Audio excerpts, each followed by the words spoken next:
Chris Johnson, Blue Collar Outdoors, and today we have a battle between two constrictions with some Indian Creek choke tubes, so stay tuned.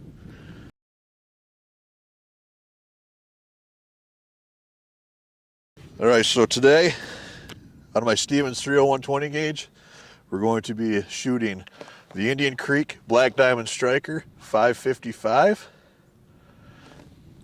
against the Indian Creek 562 at 40 yards.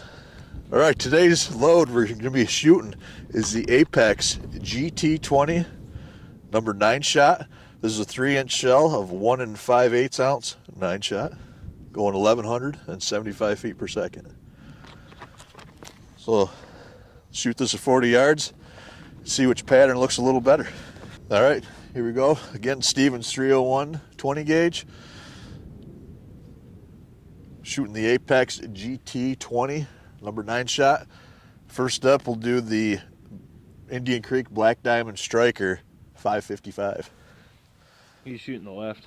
I'm going to shoot the left first. Okay.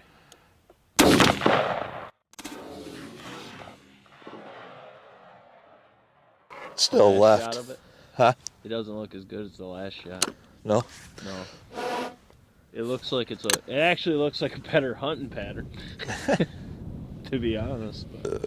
All right, switch chokes to the 562. Shoot this one at the right target, obviously.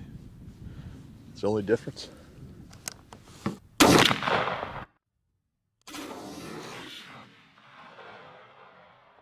All right, let's go down and see which one of these patterns looks a little better.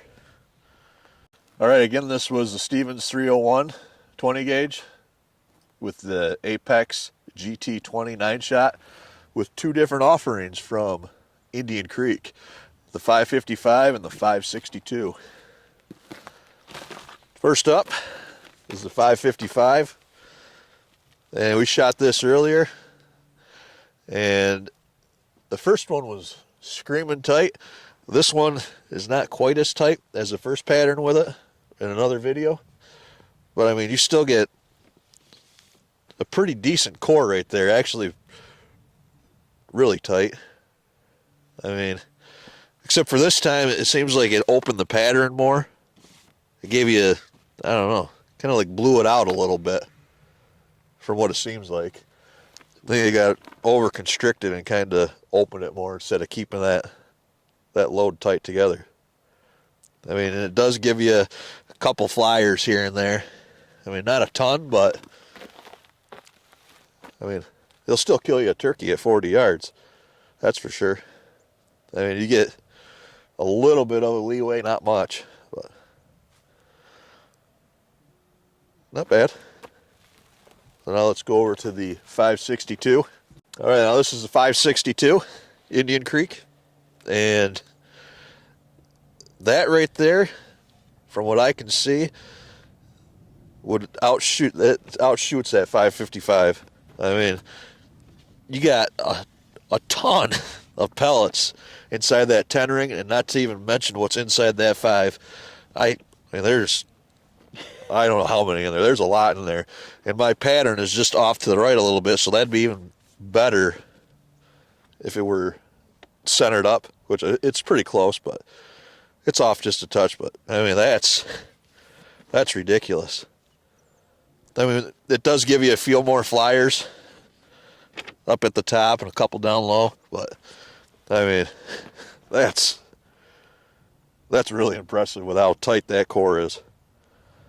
I mean, but you still get leeway with it, which is what we're actually looking for. At least I am. I don't want something that's just going to shoot just like a tennis ball or a softball at a turkey. Especially at 40. Yeah, at 40 yards. And this is actually kind of pushing it with how tight it is. I mean, you got a little room to work with, but not much. Good pattern, though. It is a good pattern. All right, now let's put these side by side. On your left is a 555, which is a good pattern, but I think it's blown out a little bit. I mean, he'll kill you a turkey. But then we'll go over to the 562, and I think that's almost like a perfect constriction. Maybe even a little more open would be better. But like I said, you get a more consistent pattern than what you do out of the 555. I mean, whichever one you want to go with, it's up to you. Me personally, I'd go with the 562, just because as of right now it shoots lights out. But we have a lot more testing to do with those, with a lot of different loads. But that'll be in the future. All right, but for now, this is Chris Johnson, Blue Collar Outdoors. If you haven't yet, like and subscribe to our channel. We are currently in the process of giving away that Turkey 301 20 gauge from Stevens, but actually it might have already been given away by the time this video airs. I don't know. But till then, we'll see you on the next one.